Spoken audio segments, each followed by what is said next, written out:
ధ్యానం ఎలా చేయాలి? మనిషి తను చేసే ప్రతి పని తాను అత్యంత సహజంగా ఎటువంటి ఇబ్బంది లేకుండా హాయిగా బ్రతకటం కోసమే చేస్తాడు. అందులో ఏమీ సందేహం లేదు. ఈ భూమి మీద ఎంతమంది ఉన్నారో అన్ని మనసులు ఉన్నాయి.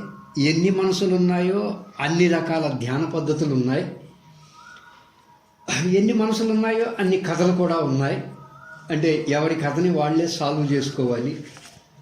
అలాగే మరి ఎన్నో ధ్యాన పద్ధతులు ఉన్నా ధ్యానం ఎలా చేయాలి అనేది ఈరోజు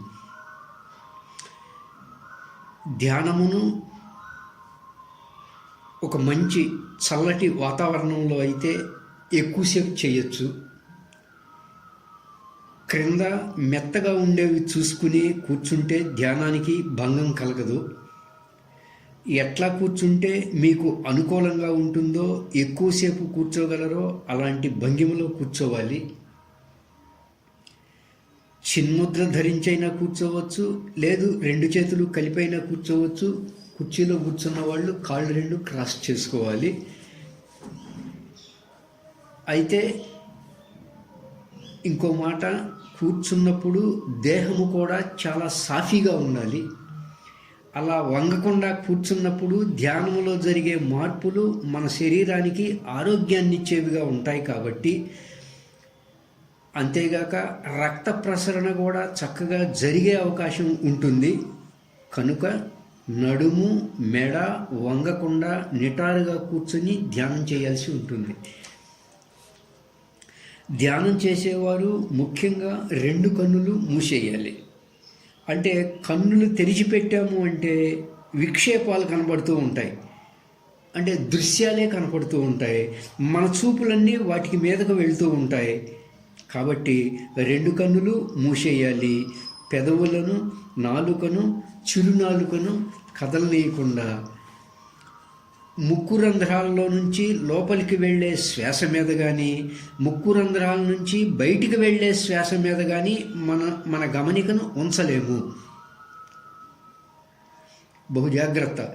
అంటే ముక్కు రంధ్రాల నుంచి లోపలికి వెళ్ళే శ్వాస మీద కానీ, ముక్కు రంధ్రాల నుంచి బయటికి వెళ్ళే శ్వాస మీద కానీ మనం గమనికను ఉంచలేము. కాబట్టి కేవలము ఆ ముక్కు రంధ్రాల్లో మాత్రమే బుస్సుమనే చిన్న శబ్దంతో సంచరించే శ్వాస మీద మనసు నుంచి, అంటే మనసును శ్వాసతో జోడించాలి. దీనికే ధ్యానము అని పేరు. దీనికే సోహంభావ ధ్యానము అని, మెడిటేషన్ అని, అజపానామ మహాగాయత్రి మంత్రమని కూడా మహాత్ములు పిలుస్తారు. ఎవరికి పుణ్య సంస్కారం బాగా ఉంటుందో, ఎవరికి సాత్వికము బాగా ఉంటుందో, సాత్వికము అనేది ఒక్క స్థూల శరీరానికే కాదండి, సూక్ష్మ శరీరానికి, కారణ శరీరానికి కూడా సాత్విక ఆహారం ఇవ్వాలి. అంటే స్థూల దేహానికి నోటి ద్వారా పంపించేది సాత్వికంగా ఉండాలి. సూక్ష్మ దేహానికి చెవి ద్వారా వినేటువంటివి సాత్వికంగా ఉండాలి. కారణ దేహానికి చూచే దృశ్యాలు కూడా సాత్వికంగా ఉండాలి. ఇటువంటి పుణ్య సంస్కారము, సాత్వికత ఎవరికైతే ఉంటుందో లోపల, అలాంటి వారికి కేవలం మనసు శ్వాస యందు మాత్రమే ఉంటుంది. వారికి ఆలోచనలు, నిద్ర కూడా వచ్చే అవకాశం ఉండదు. ఏమండి, ధ్యానములో నీ యొక్క మనసు నిశ్చలంగా ఉండే విధానమే గనక ఉంటే, నీ మనసు ప్రశాంతంగా ఉండే విధానమే గనక ఉంటే, ఆలోచనలు లేకుండా ఉండే విధానమే గనక ఉంటే, అంటే నీ మనసు నీ మాట వినేదిగా గనక ఉంటే, నీ ఆధీనములో ఉండేదిగా గనక ఉంటే, ఇక నీకు వేరే ప్రత్యామ్నాయాలతో పని లేదు. చక్కగా కళ్ళు మూసుకున్నారా, ఆ శ్వాసను గమనిస్తూ ఉన్నారా, ఇదే చెయ్యాలి ముఖ్యంగా. అంటే నీ విధానముగా మనసు నిశ్చలంగా ఉండి ప్రశాంతంగా ఉండే విధానము ఉంటే శ్వాసనే గమనించే విధానంగా ఉండు. తప్ప ఆ శ్వాసను బంధించటము కానీ ఆపటం కానీ వేరే వేరే పనులు చేయొద్దు. ఎందుకంటే శ్వాస అనేది దేహంలో ఒక క్రమంగా నడుస్తూ ఉంటుంది. శరీరంలో శ్వాస యొక్క అవసరం చాలా ఉన్నది. మన శరీరంలో ఉన్న కల్మషాలని అనుక్షణం ఈ శ్వాస మొత్తం ఊడ్చి బయటకు పోస్తూ ఉన్నది. చూడండి, ఎవరి దేహంలో అయితే శ్వాస లేదో వాళ్ళ దేహం ఒక వారం ఉంటుందా? ఏ వాసన రాకుండగా, ఏ మార్పులు చెందకుండగా ఒక వారం ఇంట్లో పెట్టగలమా మనం? దాని ప్రక్కనే ఉండి నివాసం చేయగలమా మనం? అంటే మన ఇంట్లో మరి ఏళ్ల తరబడి అందరము ఉంటున్నాము అంటే కారణం ఏంటి? ఆ దేహాన్ని భద్రంగా కాపాడుతూ ఉంది ఈ శ్వాస. కనుక శరీర అవయవాల్లో ఉత్పన్నమయ్యేటువంటి జీర్ణాశయంలో ఉత్పన్నమయ్యేటువంటి ఇతర భాగాల్లో, ఇతర అవయవాల్లో ఉత్పత్తి అయ్యేటువంటి బ్యాక్టీరియా సంబంధ కణజాలాన్ని నిరంతరము కూడా లోపల నుంచి తోడి బయటకు పోస్తూ ఉంది ఈ శ్వాస. కాబట్టే మన అందరి దేహము ఆరోగ్యవంతంగా ఉన్నది. అందుచేత ప్రాణములను ఆడనివ్వాలి. అవి దేహాన్ని నిరంతరము శుద్ధి చేస్తూ ఉన్నది శ్వాస, దేహాన్ని పవిత్రం చేస్తూ ఉన్నది. కాబట్టి అవన్నీ కూడా చక్కగా ఆడుతూ ఉన్నాయి. కాబట్టి ఆడే ఊపిరిపై మనసును పెట్టు చాలు. మన ఉద్దేశం ఏంటి? శ్వాసను గమనించటం ఎందుకు? మనసులో ఆలోచనలు వస్తున్నాయి కాబట్టి. శ్వాసను గమనిస్తూ ఉన్నావనుకో ఆలోచనలు ఉండవు. మనసు 2 పనులు చేయదు ఒకేసారి, ఏదో ఒక పనే చేస్తుంది. ఆలోచనలు చేస్తూ ఉంటుందా? శ్వాసను గమనించలేదు. శ్వాస గమనికలో ఉన్నదా? ఆలోచనలు చేయలేదు. ఆలోచన లేకుండా ఉండాలి అనే ఉద్దేశంతో మనం ఉన్నాం. కాబట్టి అలా ఆలోచన లేకుండా ఉంచే విధానము అంటే మనసుని శ్వాసతో కలపడము అంతే. అంతకు మించి వేరే పనులు ఏం చెయ్యొద్దు.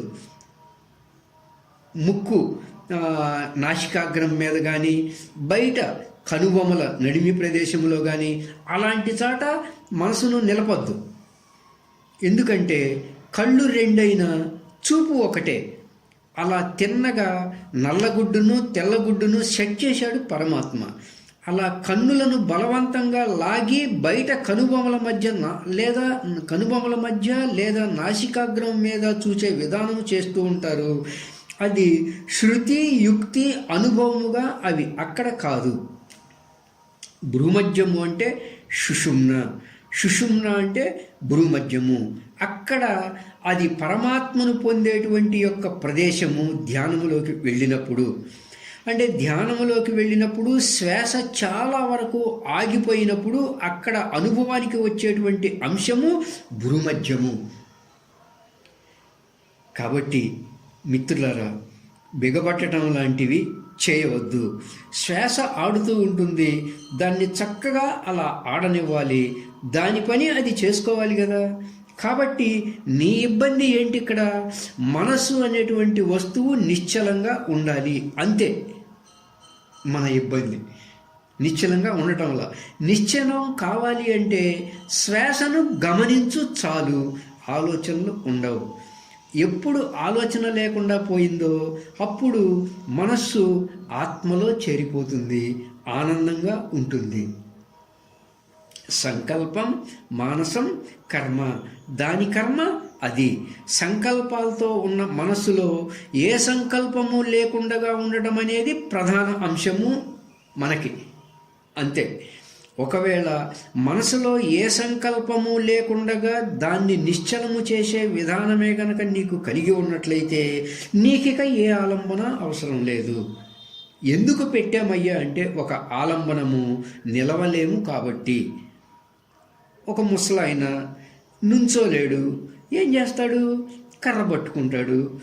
లేదా పసిబాలుడు నుంచోలేడు, ఏం పట్టుకుంటాడు? బండి పట్టుకుంటాడు. అలాగా మనకి కూడా మనసు నిశ్చలంగా ఉండగలిగే స్థితి మనకి లేదు. కాబట్టి ఏం చేశాం? శ్వాసను ఆశ్రయించాం అంతే. కాబట్టి వేరే వేరే పెద్ద పెద్ద విధానములు అవసరం లేదు. అంటే కుండలిని మీద మనసు ఉంచటం, బ్రహ్మము మీద మనసు ఉంచటం, వేరే వేరే పెద్ద పెద్ద విధానములు ప్రస్తుతం అవసరం లేదు.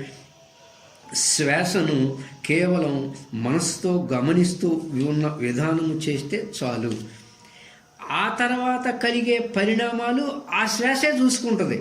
ఎందుకయ్యా అంటే ఆ శ్వాస ఈశ్వర స్వరూపం కాబట్టి, మన మనసుని ఈశ్వరునికి అప్పజెప్పాం కాబట్టి శ్వాసగా ఉన్నటువంటి ఈశ్వరుడే తర్వాత ధ్యానములో ఎలాంటి యొక్క మార్పులు తేవాలో అవన్నీ కూడా ఆయన చూస్తాడు, మనకు అవసరం లేదు. మన యొక్క పని ఏంటి అంటే మనం శ్వాసను గమనిస్తున్నామా లేదా అనేది మన యొక్క పని, మన వంతు. అంతవరకే తప్ప ఆ తర్వాత జరిగేటువంటి మార్పులకు నువ్వేమీ బాధ్యుడివి కాదు. లోన జరిగేటువంటి ఈశ్వర సంబంధమై ఉన్న క్షేత్రం అది. అంటే ఈశ్వర సంబంధమై ఉన్నటువంటి ఆ క్షేత్రములో ఎలాంటి మార్పులు కలగాలో అవన్నీ కూడా ఆ ఈశ్వరుడే చూసుకుంటాడు. కాబట్టి మనకి కృష్ణ పరమాత్మ కూడా గీతలో కర్మణి ఏవ అధికారస్తే మా ఫలేషు కదాచన మా కర్మ ఫలహేతుర్భూర్ మాతే సంగోస్త్వ కర్మణి అని చెప్పారు.